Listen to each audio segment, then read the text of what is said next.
লাগবে।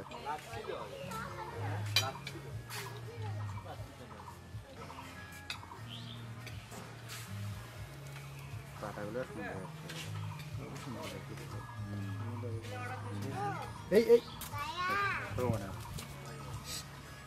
বিয়ে করতে দাদা বাবা না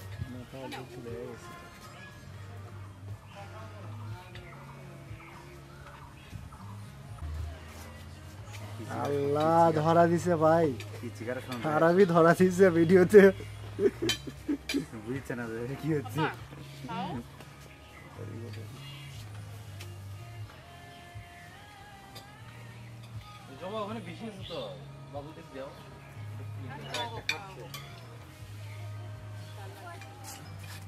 তোমার ফোন দিয়ে তাহলে আমি ভিডিও করব। এটা নিয়ে একটু ভালো লাগছে, ভিডিওটা খুব সুন্দর হচ্ছে।